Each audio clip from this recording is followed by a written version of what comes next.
I was loading the dishwasher when my 4-year-old daughter Emma came running into the kitchen holding my old phone. The one that had been dead for 3 months.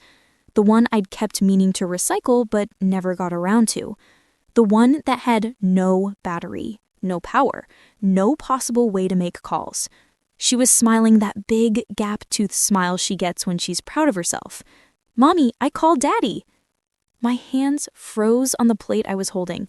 "What do you mean you called Daddy, sweetie?" I pressed the button and said Daddy, and a man answered, and I told him I miss Daddy, and he said he misses me too. The plate slipped from my hands and shattered on the floor. Emma jumped at the sound, but I barely noticed, because my daughter had just told me she'd made a phone call on a phone that hadn't worked in months, to a man who answered, a man who wasn't her father, couldn't be her father, because her father had been dead for 6 months. My name is Rachel Morrison, and I'm 32 years old. I'm a widow and a single mother living in a small town in Oregon called Millbrook. Population 3,000. The kind of place where everyone knows everyone and nothing interesting ever happens. Until it does. My husband David died in a car accident last December. Black ice on the highway. He lost control, hit a tree. The doctor said he died instantly, that he didn't suffer. I don't know if that's true, or if they just say that to make families feel better. Either way, he was gone, and I was left alone with our daughter, Emma, who was 3 years old and didn't understand why Daddy wasn't coming home. The months after David died were the hardest of my life. I had to plan a funeral while trying to explain death to a toddler. I had to sort through his things, cancel his accounts, change everything from his name to mine, deal with insurance and lawyers and all the administrative nightmare that comes with losing a spouse. And through all of it, I had to keep functioning, keep going to work, keep taking care of Emma, keep pretending I wasn't completely falling apart inside. Emma asked about David constantly at first. Where was Daddy? When was he coming home? Why couldn't she see him? I tried to explain in ways a 3-year-old could understand. Daddy had an accident. Daddy went to heaven. Daddy still loves you, but he can't be here anymore. She seemed to accept it after a while, stopped asking as many questions, started saying things like, "Daddy's in heaven with the angels," when other kids talked about their fathers. I thought she was adjusting, processing in her own way, but sometimes at night I'd hear her in her room talking to herself. Or not to herself, to Daddy, telling him about her day, asking him questions, having full conversations with someone who wasn't there. My therapist said it was normal, that children cope with loss differently than adults, that letting her talk to David in her imagination was healthy. It was her way of keeping him alive, of maintaining that connection. I accepted that explanation. What else could I do? But now she was standing in my kitchen telling me she'd called him on a phone that didn't work and someone had answered. I knelt down next to Emma, tried to keep my voice calm even though my heart was racing. "Emma, honey, can you show Mommy exactly what you did?" She held up the phone. It was an iPhone 8, my old one from before I upgraded 2 years ago. I'd kept it thinking I might use it as a backup or give it to Emma when she got older to play games on, but the battery had died and I'd never charged it. It had been sitting in a drawer in the living room for months. "I found it in the drawer," Emma said, "and I remembered you said I could call Daddy anytime I missed him, so I pressed the button and said Daddy, and a man answered." "What button did you press?" She pointed to the home button, this one. And what happened? It lit up, and then a man talked. The phone was clearly dead. Black screen, no response when I pressed the home button. No power at all. "Emma, are you sure the phone lit up? Are you sure someone answered?" "Yes, Mommy." He said hello, and I said, "Hi, this is Emma." And he said, "Hello, Emma." And I said, "I miss my daddy." And he said he misses me too. And then you called me for lunch, so I said bye. My stomach was churning. This didn't make sense, unless she was making it up, unless this was some elaborate imaginary play, unless she wanted so badly to talk to her father that she'd convinced herself it happened. Sweetie, sometimes our brains make us think things happened when they didn't. Like when we have dreams that feel real. Do you think maybe you dreamed this? Her little face scrunched up in that stubborn expression she gets when she knows she's right and adults are being silly. No, Mommy, it was real. The phone lit up and a man talked to me. Okay, honey. Can you go play in the living room for a few minutes while Mommy cleans up this plate? She skipped off happily. I stood in my kitchen, surrounded by broken ceramic, trying to make sense of what she'd just told me. There were logical explanations. She was 4. 4-year-olds have vivid imaginations. She missed her father desperately. She wanted to talk to him, so her brain created a scenario where she could. Or she'd found a different phone, one that did work, and called someone. A wrong number maybe, and the person who answered had been kind to a little girl who said she missed her daddy. That had to be it. That made sense. Except I only had 2 phones in the house. My current one, which was in my purse, and this, dead one. There were no other phones she could have used. I picked up the dead phone and tried the home button again. Nothing. Completely unresponsive. I carried it to my bedroom and plugged it into the charger. Maybe if I could get it to turn on, I could check the call log, see if a call had actually been made. I went back to the kitchen and cleaned up the broken plate. Then I sat at the table and Googled, "Can dead phone make calls?" The results were what I expected. No. A phone with no battery cannot make calls. It needs power. That's basic physics. I tried child imagining phone calls and grief hallucinations in children. Found articles about how kids process loss, how they sometimes create elaborate fantasies, how it's normal and healthy and nothing to worry about. I tried to believe that. I really did. 3 hours later, the phone had charged enough to turn on. I entered the passcode, waited for it to boot up, checked the call log. My heart stopped. There was a call. Made that morning at 11:43, right around the time Emma said she'd use the phone. Duration, 2 minutes and 17 seconds. To a number I didn't recognize. I stared at that call log until my eyes burned. This wasn't possible. The phone had been dead, completely dead. Emma had picked it up and somehow it had worked just long enough to make one call to a number I'd never seen before. And someone had answered. Someone who talked to my daughter. Someone who told her he missed her when she said she missed her daddy. My hands were shaking as I pressed the number to call it back. It rang once, twice, 3 times. Then a man's voice. Deep, calm, unfamiliar. Hello? I couldn't speak. My throat had closed up. Hello? Is someone there? Yes, I'm sorry. This is Rachel Morrison. My daughter, she called this number this morning. I'm trying to figure out how. The phone was dead and she's 4 and I don't understand what happened. Silence for a moment. Then he said, Emma? You know her name? She told me when she called. She said her name was Emma and that she missed her daddy. Who are you? How did she reach you? This phone was completely dead. It shouldn't have been able to make calls. I don't know how to explain it. The phone just rang. I answered. That's all I can tell you. What's your name? James Cooper. Do you live in Millbrook? No, I'm in Seattle, about 2 hours north of you. 2 hours away? Emma had somehow called a stranger 2 hours away on a phone that didn't work.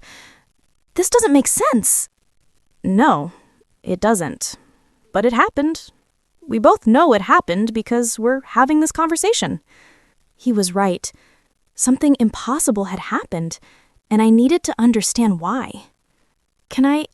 Would it be okay if I called you again if I have more questions? Yes, of course. And Mrs. Morrison, tell Emma I'm sorry if I confused her, but also tell her that her daddy definitely misses her. Wherever he is, I'm sure he misses her very much. I hung up and sat on my bed staring at the phone. None of this made sense, but it had happened. My daughter had made a call on a dead phone and reached a grieving father who'd lost his daughter. The coincidence was too strange, too specific. That night, after I put Emma to bed, I couldn't stop thinking about the call, about James Cooper, about his daughter, about the impossibility of the whole situation. I Googled his name, along with Seattle and daughter, found a news article from 3 years ago. Tragic accident claims life of 5-year-old girl. I read the article with tears streaming down my face. James Cooper's daughter, Lily, had been killed in a hit-and-run accident while riding her bike in their neighborhood. The driver was never found. James was a single father. His wife had left when Lily was a baby. He'd raised her alone. And then she was gone. I closed the article and wiped my eyes. This man had lost his daughter the same way I'd lost my husband, suddenly, violently, without warning or goodbye. And somehow, through some impossible twist of fate, my daughter had reached him. I tried to rationalize it, tried to find a logical explanation. Maybe the phone had just enough residual power to make one call before dying again. Maybe it had been some freak occurrence, a glitch in the cellular system, something. But deep down, I knew it was more than that. It felt like something else, something I didn't have words for. The next morning, Emma asked if she could call Daddy again. "Sweetie, remember how I told you Daddy is in heaven? He can't really answer the phone anymore." "But the man answered yesterday." "That man wasn't Daddy. That was someone else. Someone who was very nice, but he's not Daddy." "Can I call him anyway?" "Why do you want to call him?" She shrugged. "He sounded nice, and he said he missed me. I want to tell him about my picture I drew." I didn't know what to say. Part of me wanted to shut this down completely, throw away the phone, pretend none of it had happened, but another part of me thought about James Cooper, about how he'd sounded on the phone, about the pain in his voice when he'd mentioned his daughter, about how Emma's call had given him 2 minutes of something he'd lost. "Let me call him first, and if he says it's okay, then maybe you can say hi. But Emma, you have to understand, this man is not Daddy. He's just a nice man, okay?" "Okay, Mommy." I dialed the number again. He answered on the second ring. "Mrs. Morrison?" "Please call me Rachel. And yes, it's me. I'm sorry to bother you again. But Emma wants to talk to you. She drew a picture and she wants to tell you about it. I know this is strange, and you can absolutely say no, but I thought I should ask." Silence for a long moment. "You're asking if your 4-year-old daughter can call a complete stranger to tell him about a picture she drew. When you say it like that, it sounds insane." "It does, but also, yes, she can call me. I'd like that, if it's okay with you." "Are you sure? You don't have to just because." "I know I don't have to, but I'd like to hear about her picture. And Rachel, thank you for calling, for not just blocking this number and moving on. I know this is weird for you. It's weird for both of us. But maybe weird is what we both need right now." I handed the phone to Emma, watched her face light up as she told James about the picture she'd drawn of a unicorn and a rainbow, watched her giggle at something he said, watched her look happier than she'd looked in months. The call lasted 10 minutes. When it ended, Emma hugged the phone and said, "I like Mr. James." "Me too, baby. Me too." That call turned into another call the next day, and another the day after that. Emma would draw pictures or make crafts or have stories she wanted to tell, and James would listen. He'd ask questions. He'd laugh at her jokes. He'd tell her stories about when he was little. It became a routine. Every day after preschool, Emma would ask to call Mr. James, and every day I'd dial the number and hand her the phone. And every time I'd watch my daughter come alive in a way she hadn't since David died. After a week of daily calls, James called me instead of waiting for Emma. "Rachel, I need to tell you something." My stomach clenched. "Okay." I look forward to Emma's calls. Every day. I plan my schedule around them. And I'm starting to realize that's probably not healthy for me or for her, because eventually these calls are going to stop and it's going to hurt for both of us. Are you saying you want to stop talking to her? No, God, no. I'm saying the opposite. I'm saying I don't want to stop. I'm saying these calls are helping me in ways I can't explain. But I'm worried that I'm being selfish, that I'm using a 4-year-old to fill a void in my life that she shouldn't have to fill. James, do you know what Emma was like before she started calling you? She was withdrawn, quiet. She'd stopped talking about David because I think she realized it made me sad. She'd stopped drawing, stopped playing as much. She was just existing. But now she's excited. She's engaged. She's happy. So if you're using her to fill a void, she's using you too. And I think that's okay. I think you're helping each other. You really think so? I know so, because I've seen the change in her, and I'm grateful for it. I'm grateful for you. Can I ask you something? Anything. Do you want to talk sometime? Not about Emma, just to talk. Because I have a feeling you might understand things that most people in my life don't. I thought about his question, thought about how lonely I'd been, how isolating grief was, how most people didn't know what to say to a widow, how they'd stopped calling, stopped visiting, how I'd spent 6 months feeling completely alone except for Emma. I'd like that. Yes. Tomorrow night, after Emma goes to bed? Tomorrow night. We talked for 2 hours that first night about loss and grief and trying to move forward when part of you wanted to stay frozen in the past, about the guilt of laughing or feeling happy when someone you loved was gone, about the weight of being a single parent, about fear and hope and everything in between. It was the most honest conversation I'd had since David died. 2 days later, he called again, and again 2 days after that. Within 3 weeks, James and I were talking almost every night after Emma fell asleep. We'd talk about our days, our struggles, our dreams, the things we missed about our old lives, and the things we were learning about our new ones.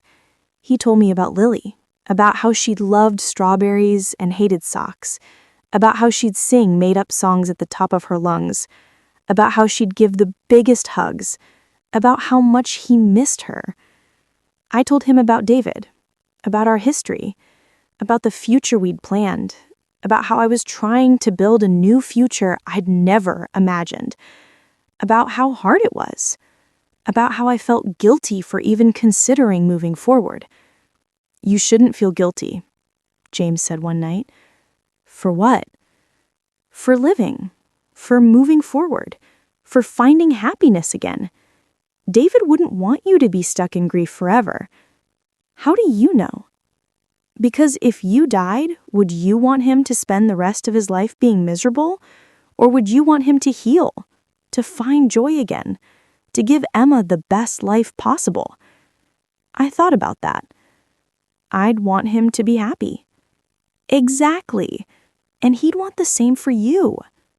It was a simple truth, but it hit me hard. 4 weeks after Emma's first call, James said, "I want to meet you." My heart skipped. What? I want to meet you and Emma in person. I know it's crazy. I know we've only known each other a month, but I feel like I know you, like I've known you forever.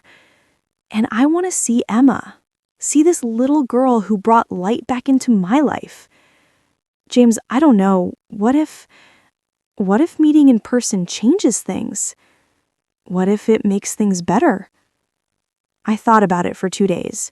Talked to my therapist, who thought I was insane. Talked to my best friend, who also thought I was insane. Talked to myself in the mirror at 3 a.m. And then I called him back. Okay, let's meet. Really? Really. But somewhere public. And I'm bringing Emma, and my friend Sarah's going to know exactly where we are and check in every hour. Fair enough. How about the park in Millbrook, this Saturday, noon? The park works. Saturday arrived. I dressed Emma in her favorite purple dress with butterflies, fixed her hair, tried to calm my nerves. Sarah offered to come with us, but I said no. This was something I needed to do alone. Emma and I got to the park 15 minutes early. I pushed her on the swings while watching every car that pulled into the parking lot.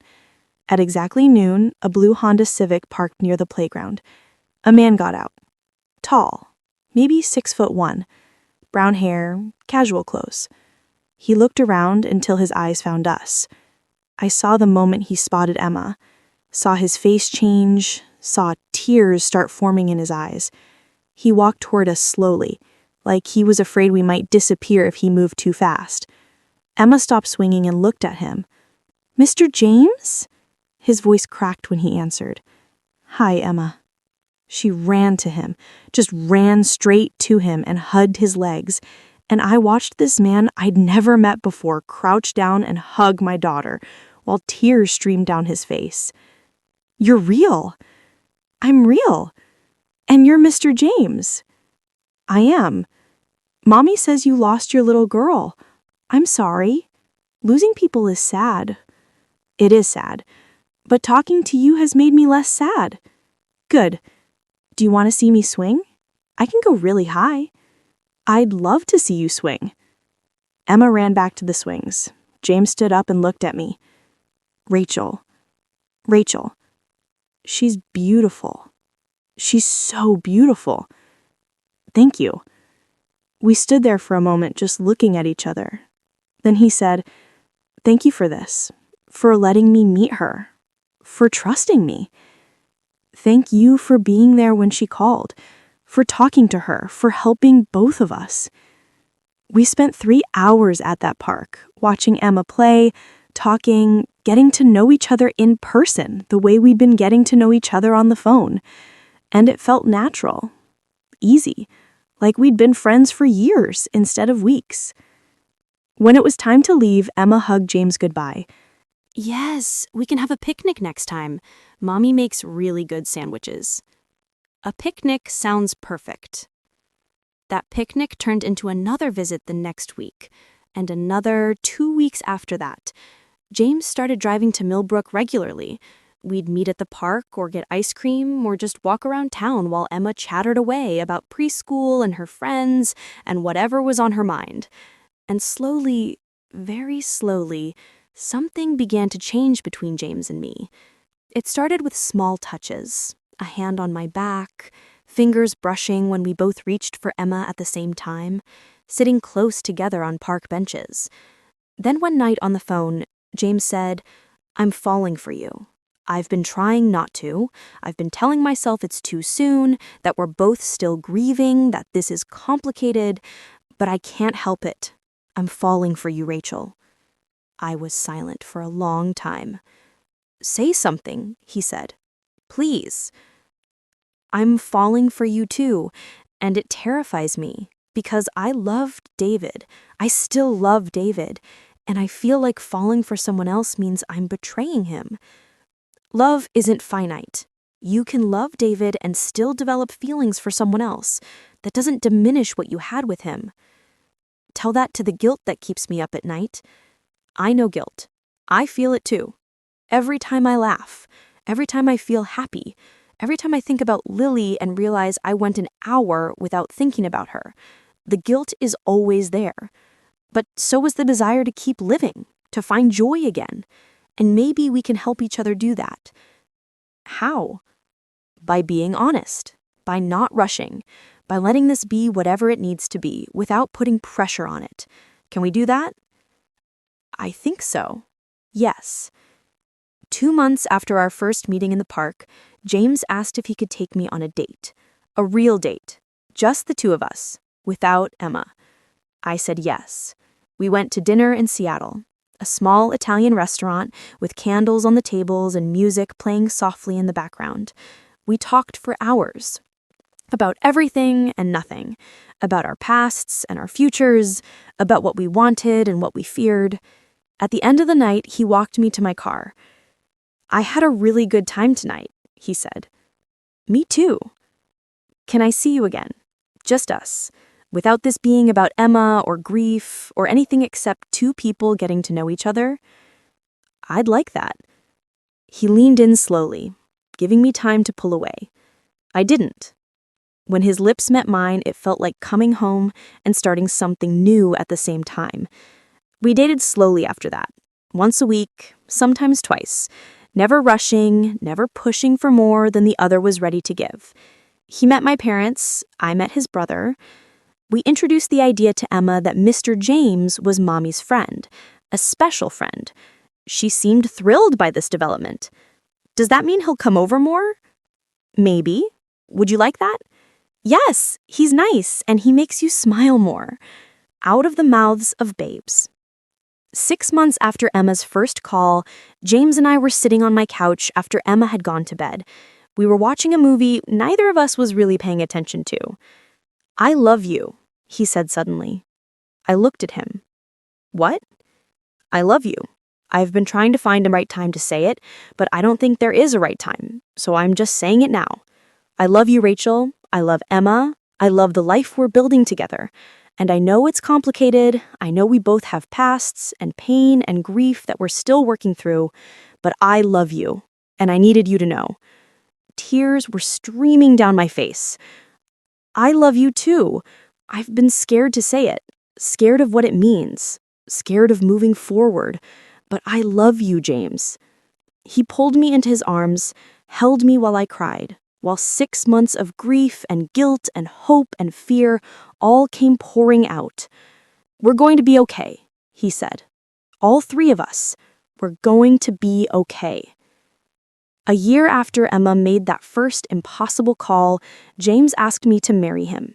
Not with a big production, just sitting on my back porch after Emma had fallen asleep. Marry me, he said. What? Marry me. I know it's fast. I know we both said we weren't rushing. But a year ago, Emma called me on a phone that shouldn't have worked. And that call changed everything. It brought you into my life. It gave me a reason to keep going. It showed me that even after loss, there can be new beginnings. So marry me. Let's build a life together. You and me and Emma. Let's be a family. Yes, God, yes. He slipped a ring on my finger. Simple, beautiful, perfect. We told Emma the next morning. Mr. James asked me to marry him. How do you feel about that? She looked thoughtful for a moment. Then she said, Will he be my daddy? James knelt down to her level. I would be honored to be your daddy. But Emma, you already had a daddy who loved you very much. I'm not trying to replace him. I'm someone new who loves you. Is that okay? Can I have 2 daddies? One in heaven and one here? Yes, absolutely yes. She threw her arms around his neck. Then it's okay. You can marry Mommy. We got married 3 months later. Small ceremony, just family and close friends. Emma was the flower girl.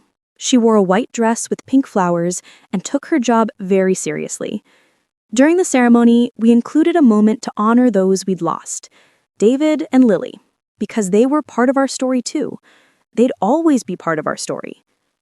At the reception, my mother pulled me aside. I need to tell you something. What? I was wrong about James. When you first told me about him, about how you met, I thought you were making a mistake, moving too fast. But watching you together, watching him with Emma, he's good for you. He makes you happy. And that's what David would have wanted. I think so too. I'm happy for you, sweetheart. You deserve this. That night, after the reception, after Emma was asleep in her room, James and I sat in our living room, in the house we'd bought together, starting our life together. Do you ever think about how this all started? All the time. It's impossible what Emma did. Calling you on a dead phone? The odds of her reaching you, specifically, someone who'd lost a daughter, someone who'd understand, it's impossible. Maybe it wasn't about odds. Maybe it was meant to happen. You think the universe arranged for my daughter to call you? I think loss and grief are universal experiences, and sometimes when we need it most, we find exactly what we need in the most unexpected ways. Emma needed to feel connected to a father figure. I needed to feel connected to a daughter. You needed someone who understood your pain, and I needed the same. So maybe the universe, or fate, or God, or whatever you want to call it, arranged for that call to happen, arranged for us to find each other. That's a nice thought. It's more than a thought. It's what happened, against all logic, against all odds. Emma made a call she shouldn't have been able to make, to a person she'd never met, and that call changed all of our lives. He was right. That call had changed everything. 2 years after Emma's call, we had a daughter, Sophie, born 7 pounds, 6 ounces, perfect in every way. Emma was thrilled to be a big sister. James was thrilled to be a father again, and I was thrilled to see our family growing, becoming something neither of us had imagined but both of us needed. One night when Sophie was 3 months old, I found Emma in her room talking to herself. Or not to herself. "Hi, Daddy. This is my baby sister Sophie. She's really little, but Mommy says she'll get bigger. And this is Mr. James, but now I call him Daddy James because he married Mommy. He's really nice. You'd like him. Mommy says you sent him to us, that you knew we needed someone to take care of us. So thank you. I miss you, but I am okay now. We're all okay." I stood in the doorway with tears streaming down my face. James appeared beside me, put his arm around my waist. "She still talks to him," I whispered. "Good. She should. He was her father. He'll always be her father, just like Lily will always be my daughter. We're not replacing them. We're just adding to our family." How did I get so lucky? We both got lucky. That day, Emma picked up a dead phone and somehow, impossibly, reached across the distance to find exactly what we all needed. 5 years after Emma's call, we were all sitting in the living room. Emma was 9 now. Sophie was 3. James and I were watching them play when Emma said something that made us both freeze. "Mommy, do you remember when I called Mr. James on the dead phone?" "I remember." "I've been thinking about that. How did I do that? The phone didn't work." "We don't know, sweetie. It was something special, something we can't explain." "I think I know." "You do?" "I think Daddy helped me. I think he knew I needed Mr. James, and you needed Mr. James, and Mr. James needed us. So he helped me make the call even though the phone was dead, because that's what daddies do. They help even when they can't be there." James and I looked at each other. "You might be right," James said. "I think maybe all of our angels helped that day, your daddy and my Lily. They knew we needed each other, so they made sure we found each other." "That's nice," Emma said. Then she went back to playing with Sophie like she hadn't just explained the unexplainable in the way only a child could. That night, after the girls were asleep, I pulled out the phone, the dead phone that had made everything possible. It was in a box in my closet. I'd kept it all these years, never could bring myself to throw it away. I tried to turn it on. It was still dead, had been dead for years. "Do you think it really was David?" I asked James. "Do you think he somehow made that call happen?" "I don't know. I'd like to think so. I'd like to think that the people we lost are still looking out for us, still trying to help even from wherever they are." "Me too." I put the phone back in its box, back in the closet, a reminder of the impossible thing that had brought us together. Some people wouldn't believe our story.